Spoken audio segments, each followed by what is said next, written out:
episodio. Donde están involucrados Emilio Gamboa, que fue el principal emisario de Carlos Salinas el miércoles para hacer que de la Madrid se hiciera el harakiri, como acertadamente propone José Antonio, y con motivo de la sucesión, cuando se destapó, como decíamos entonces, a Carlos Salinas. Él provocó, Federico de la Madrid provocó la gran confusión aquella en que parecía que Sergio García Ramírez iba a ser el candidato. Federico de la Madrid era un muchacho impertinente entonces, ya no es muchacho, probablemente siga siendo impertinente ahora, y quería saber quién era el candidato de su padre y se lo preguntó al secretario particular de su padre, Emilio Gamboa. Y Emilio Gamboa, que no podía quitárselo de encima con su insistencia, lo engañó, le dijo, va a ser Sergio. Federico de la Madrid era amigo cercano de Alfredo del Mazo, otro de los involucrados en esa sucesión, y le comunicó eso a Alfredo del Mazo, diciendo, perdimos.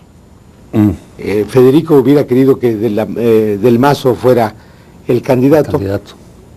Y del Mazo se lo creyó porque venía de la boca del caballo, como se dice, el hijo del presidente, del que decidía, que a su vez lo había oído del secretario del presidente. Y entonces Alfredo del Mazo fue en la mañana del 4 de octubre de 1987 al domicilio de Sergio García Ramírez a felicitarlo.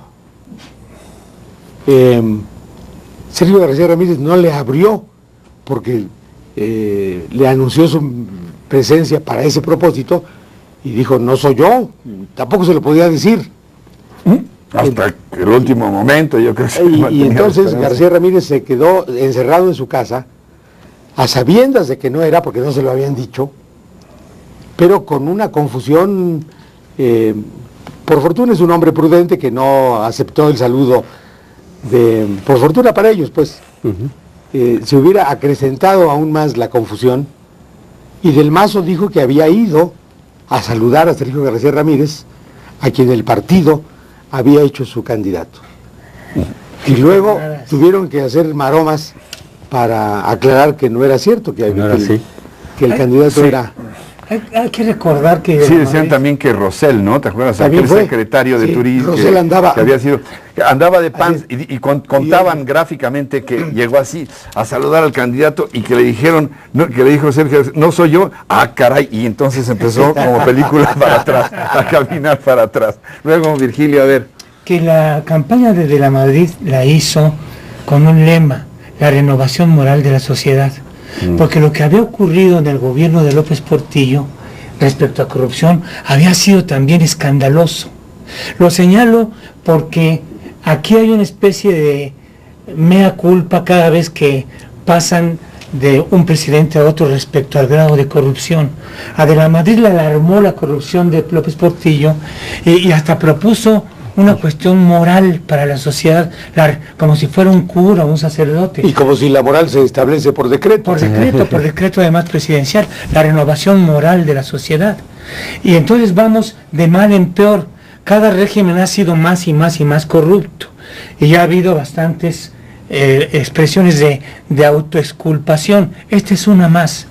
Lo que tenemos que medir entonces, pienso yo, es el conjunto del sistema. Cómo el sistema ha permitido no solamente la simulación, no solamente las autoexculpaciones, no solamente las complicidades, sino además que todo quede igual y vivirnos asombrando cada cierto tiempo de la profundidad de la corrupción del anterior. Lo cual está vinculado con el uso electoral que le quiere dar el PAN a este asunto, porque puede tener repercusión electoral, desde luego, decir, vean el PRI, cómo se sacan los trapos y demás. Y entonces Germán Martínez dice, miren, más que juzgar a Salinas, juzguemos al PRI en las urnas. Y yo lo que digo es, eso ya lo hicimos en el año 2000, los que votamos por Fox, precisamente pusimos al PAN en el gobierno, en el año 2000, para que llamara a cuentas la corrupción del PRI.